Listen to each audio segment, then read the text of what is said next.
Welcome to Ladders. I'm FTW's Christian DeAndre. He is a Rhode Island scumbag, Mike Yaj Boyaj, and coming to you live from the 2008 Divorced Dad Man Cave, sponsored by Axe Body Spray. Yaj, one, how you doing? And two, is it true that I'm hearing reports of Drake May? Yeah, the reports are he's awesome.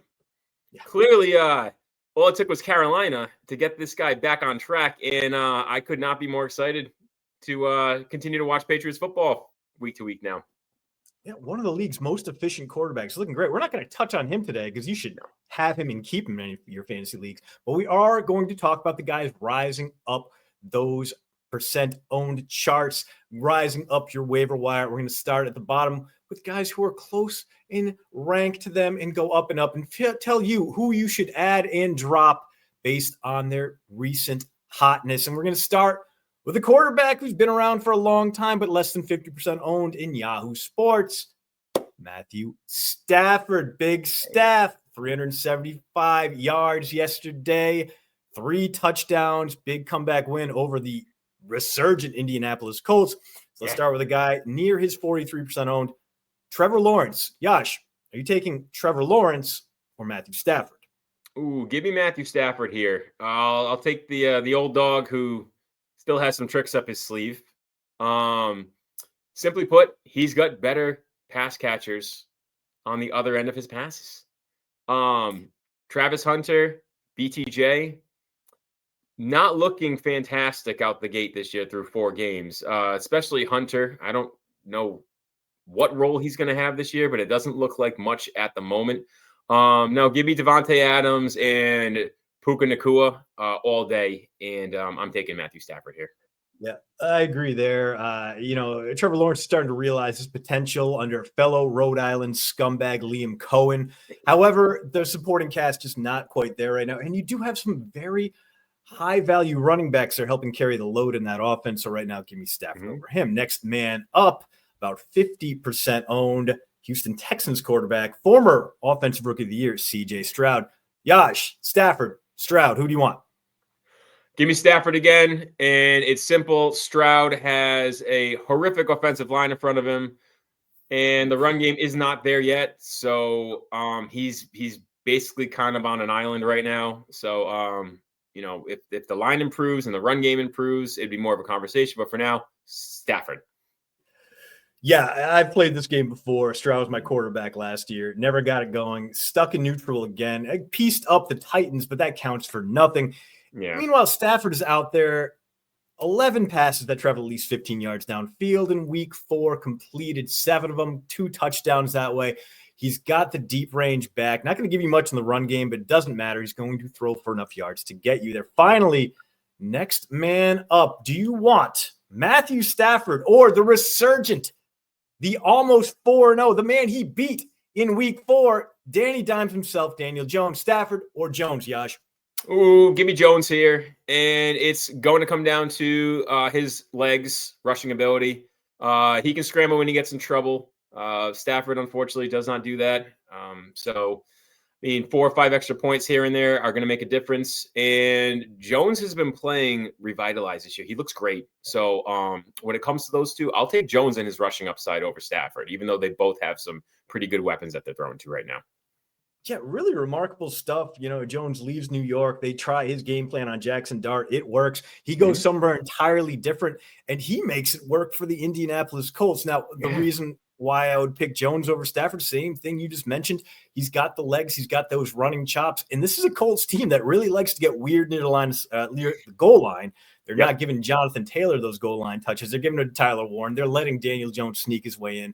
So he's going to have much more of an impact on the ground and be able to boost his stats that way. Next man up, a grimy pickup this morning. If you were up early enough for the NFL doubling game, Kenny G himself, Kenneth Gainwell, absolutely monster day in the Emerald Isle, 99 rush yards, 2 touchdowns, 6 catches, 35 yards through the air. Do you want Kenny G over 7% owned, but a guy I really like? Rutgers standout Kyle Monangai now backing up DeAndre Swift in Chicago. Ooh, this is a tough one. I'm going to take Gainwell, but it's close. Simply put, there really isn't much going on in the Pittsburgh backfield right now. Caleb Johnson is not getting things done, and Aaron Rodgers is turning into the 2001 version of Tom Brady and is just the king of checkdowns now. So, in that respect, it's pretty easy, especially in PPR formats, to pick up 6, 7, 8 points just off of Aaron Rodgers dump offs. So it's tight. Monongai's very talented, but I'm going to take the guaranteed points here with Gainwell. Yeah, obviously Gainwell has the higher floor right now, but Monongai is going to get his opportunity. Why? Because I'm in the Midwest. I see a lot of Bears games, which means I watch a lot of DeAndre Swift, and that is untenable. This is not a guy you want to be giving clutch downs, because whenever you have the briefest amount of hope in DeAndre Swift, he finds a way to kick your legs out from under you.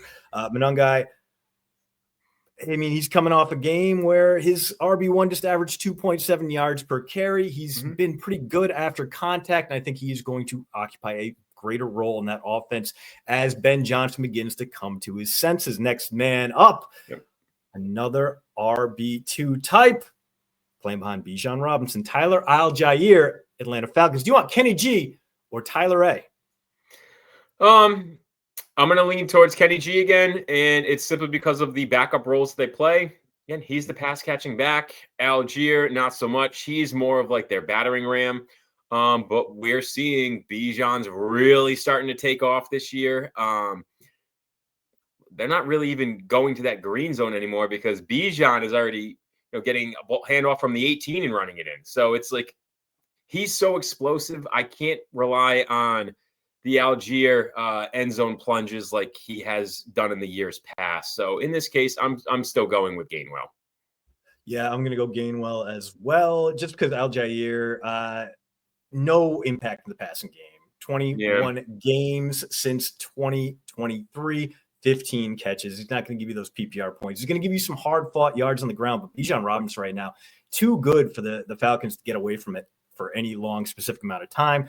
You got to downgrade him a bit. Keep him on your bench, maybe as a stash play if you have the room, but I would take Gainwell over him. Finally, 50% owned, another RB2, this one in San Francisco.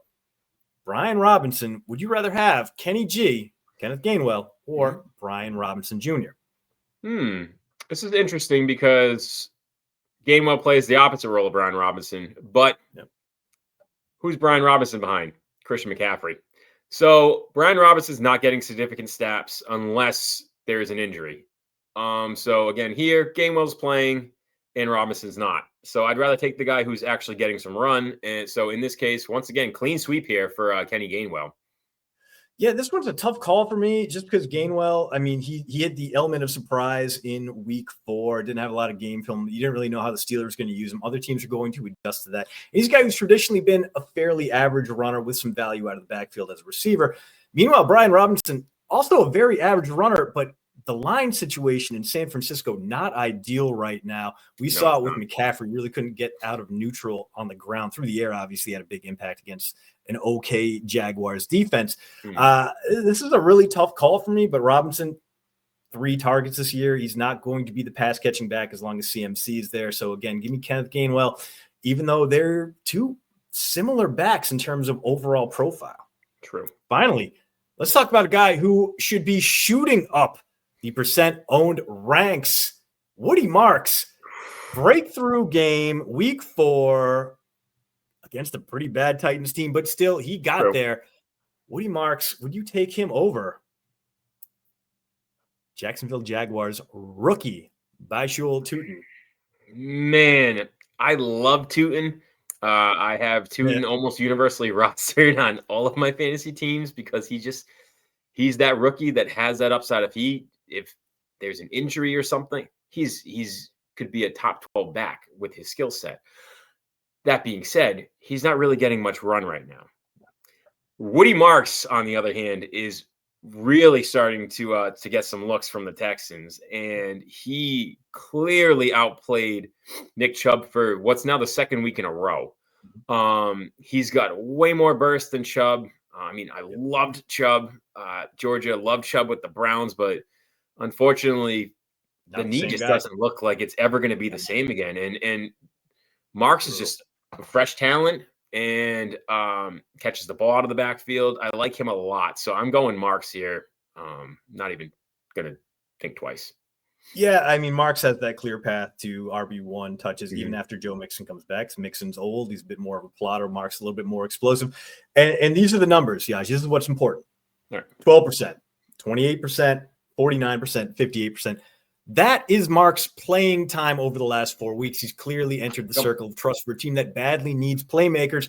Next man up. Got man near and dear to our Rhode Island Scumbag hearts. New England Patriots running back Ramondre Stevenson. Do you want Woody Marks or Ramondre on your roster? Give me Woody here. After week 3, I mean, if you had any faith left in Stevenson, that's got to go out the window. I mean, you just can't rely on him week to week. Do you really want to lose a week because you started Stevenson and he ended up losing you 4 points by the end? No. So here, once again, I'm taking my lumps with Woody Marks. Are there going to be some rough games with better defenses? Of course there are. But still, the upside on this kid is undeniable. I'm going with him again. You know what? I want the proven production of Stevenson. He didn't seem to fall out of the good graces of the Patriots coaching staff. Granted, that was in a blowout, but after fumbling twice in week 3, he got a bunch of touches again in week 4. Meanwhile, Woody Marks absolutely shredded the league's worst run defense by a significant margin coming into week 4. We know how bad that Houston Texans offensive line is. There are going to be days where he gets stuck in the muck and can't get his way out of it, whereas Stevenson has the power to overcome the Patriots similarly, but not quite as bad offensive line. So I want the veteran in this case. Finally, let's go rookie versus rookie. Bill McCroskey-Merritt or Woody Marks. Clean sweep for Woody for me. Once again, 2 clean sweeps today, but it's just how the chips are falling. I love Bill, but for some reason, I don't know if Washington loves Bill. Yeah. Like, he's not getting the opportunities that you would think he's getting. I want to say, what does he have? 4 snaps in the first quarter over 4 games at this point now? He's barely played in the first quarter. Rodriguez is getting run, which, I mean, he hasn't been anything special, but he's playing over him. I'm going with Marks. Yeah, I think McCroskey-Merritt at one point is going to be undeniable to Dan Quinn. We have seen him really kind of thrive. On Sunday, he had 47 rush yards. 39 of those came after contact. So he's just going to keep getting better and better. But we've seen that same thing from Woody Marks. And we already talked about his playing time, but rush yards over expected, -3, 3, 6, 25. This is a guy who's finding his stride again against a bad defense. But these are 2 guys who are similarly talented, similarly explosive, and similarly waiting to make an impact on their defensive-minded head coaches and make them undeniable. So you got 2 guys in the same situation. I think I would prefer Marks, who's shown he's had the higher ceiling right now. But at the same time, McCroskey-Merritt, if you can go out and find him at a bargain rate, if someone's willing to cut bait on him early, go out and get him, because this is a guy who has been good enough to deserve more touches, more carries, more playing time for the Washington Commanders, a team that badly needs the offense to wake up. Next section, we're going to talk about our stash pick in the last few weeks. We've talked up Troy Franklin, Luther Burden, Trey Benson. Now, have these guys been every week hits? Absolutely not. But have they been the kind of guys you're happy to have on your bench waiting there? Maybe you wait for those trade offers to roll in. Yes, absolutely. So these are the guys who are 10% owned or less in Yahoo leagues that we're looking at for week 5 and beyond. Yaj, who is your stash pick for week 5? My stash this week is going to be Chiefs running back Brashard Smith. Now, I know he hasn't really gotten a lot of run yet, but the role has been improving every week. This week, he had 3 carries, 4 targets for 3 catches. He's showing bursts that the other running backs simply don't have, especially Pacheco and Kareem Hunt. Now, is he going to take over the backfield completely? Probably not, but he could at least get a piece of the Jerick McKinnon role in the upcoming weeks as the Chiefs get healthier, which is a huge role to have. Jerick McKinnon had some standalone value the last couple of seasons playing this role for the Chiefs. And you just want to get a piece in this high-powered offense. They're going to be getting healthier as we go. And, once they're firing on all cylinders, you might be regretting not grabbing this guy earlier. So for me, Brashard Smith, keep an eye on him. Yeah, pretty reasonable. It's the Chiefs offense that really needs to throw a bunch of stuff against the wall, especially in the run game, which has been subpar. And Smith, week 4, 7 routes, 4 targets. Clearly, Andy Reid wants him more involved in the passing game, so he's going to have that PPR value. My stash pick, Jalen Coker, Carolina Panthers, a pure stash pick because you can add him right to your injured list right now. This is a guy who came on strong in 2024, despite A, being an undrafted rookie free agent, 2, playing with Bryce Young, and D, having to be a wide receiver 1 type, despite the fact that's not really who he is.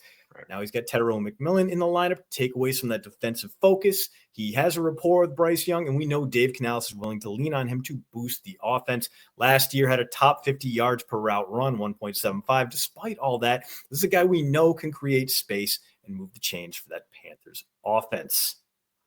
Finally, trade season is not yet upon us, but it's getting there. It is. We're a few weeks from that deadline, a few months maybe in your fantasy league. So let's talk about the guys who are outperforming expectations and whether or not you should sell high. Let's start with a guy who's turned into Justin Herbert's Huckleberry, Quentin Johnston. Yash, are you selling high on Quentin Johnston, or do you want to keep him on your roster?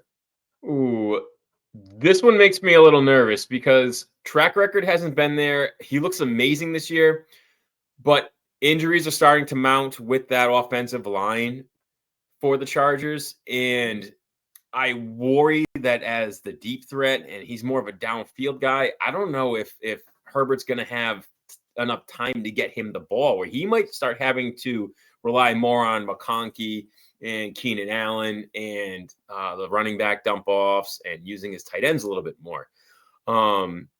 Now, one thing I would look into is check and see how that Neighbors owner is looking right now, because Johnson probably didn't cost you much if you have him. And if you pair up him with another, I don't want to say significant, but enough where you can do a 2-for-1 with that Neighbors owner who might be looking to,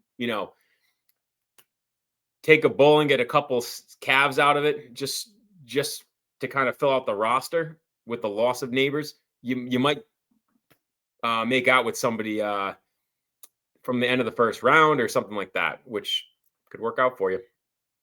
Yeah, I kind of disagree there, because Johnston was a guy who could be a deep threat, but obviously had a lot of run after catch ability at TCU, and we're seeing that again this year. He's slowly been dialing his yards per target up, but he's also a guy that early in the season was getting more of those short range targets. He's got right now 31 yards after catch over expected, so he's got a little bit of that shiftiness. But when the protection does hold up, they can target him deep. He's getting 9 targets a game, and he does seem to be a massive part of Jim Harbaugh's offense going forward. So I would hold on to Quentin Johnston, even if that Malik Neighbors owner out there is like, you know what, I'm going to get rid of my first-round running back to replenish my receiving room. I wouldn't do it. I think I want Johnston right now, because I think he's a guy who can go out there and give me 1,200 yards, 8 touchdowns, and about 90 receptions this year. Yeah, that's a fair point. Like I said, I'm looking more so as to be the shark and take advantage of somebody who's not in a great position. But if it came down to simply holding him or, looking to move him, if the Neighbors guy doesn't want him, then again, you have a wide receiver 1 at the price of a waiver wire stash. So worked out for you then. Ride the wave. All right. Great points. Yeah. We'll see you out there.